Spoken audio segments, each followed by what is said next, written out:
Hello, ladies and gentlemen. My name is Cliff Wiegers. Today, I'm talking to you about financial literacy and how it relates to insurance and protecting your family's financial security. So the big question, what happens if the worst happens? What happens if to your family if you met your maker today? In other words, if you didn't make it home from work or whatever you were doing during the day, what's going to happen with your family? Do you want your loved ones to keep the same lifestyle that they had before, prior to a breadwinner or a partner passing away and meeting their maker? And when I say that, I'm referring to things like, do you want your children to be able to continue, maybe they're in some high-level sports or some high-level arts that cost a lot of money, and if you don't have things properly planned, it could mean that there's lifestyle changes and your children aren't able to participate and do the things that you would have provided had you been living. So what I want to stress here is a properly designed life insurance program can help meet your family's needs in a time of crisis like this. So what are the prerequisites to a life insurance program? Number one, you have to be responsible. Number two, you have to have the economic means. Number three, you have to be healthy to get the coverage. And number four, you have to have some urgency in getting it. And urgency is always a big factor, because who wakes up in the morning and says, boy, I might die today and I should get some coverage? So realistically, those four things have to be in place, but urgency is always the big one.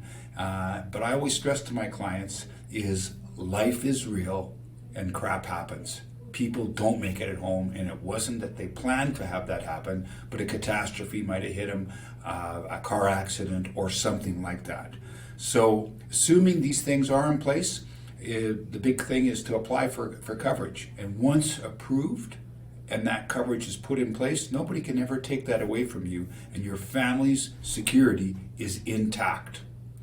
So there's a number of types of insurance. One of them, if I take a look on the left side of this graph here, is the cost. On the right side is your age. And you can see the one that's like a step program.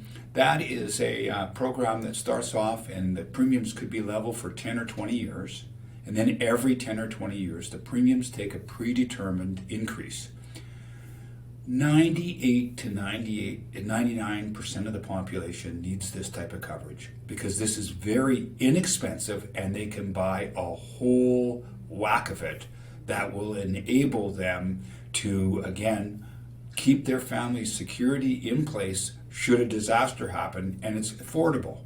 Whereas the level cost program, the one that shows no increases, that's a different type of coverage. It's more of a long-term permanent need. Covering things off like RSP tax liabilities or tax liabilities in the sale of a business or a farm, but it's something that the program that's the STEP program cannot. The STEP term program, it's something that there's no expiry in it, whereas the other term program there would be an expiry, and for that reason. There's two types of coverages, and one is more appropriate. But again, working with a good qualified financial planner with a specialty or a team member that specializes in insurance will help you cover that off so that it's pertinent for your needs. So when's the best time to buy life insurance? Well, I always say the best time to buy it is when you're healthy. As we age, things happen and change in our health that might make us a non-standard risk. And what I mean by that, let's say I developed diabetes later in my life. Instead of buying the insurance for, say, $1,000 a year, it might be rated and it might cost me $3,000 a year for that same program. So the best time to buy insurance is obviously A, you're healthy, and B, you need it. And once you've applied for that coverage and you have it in place, nobody can take that away from you, so that if your health does change, you still have a program that can be kept and will take care of your family. And I think that's all I have today. I wish everybody a great day.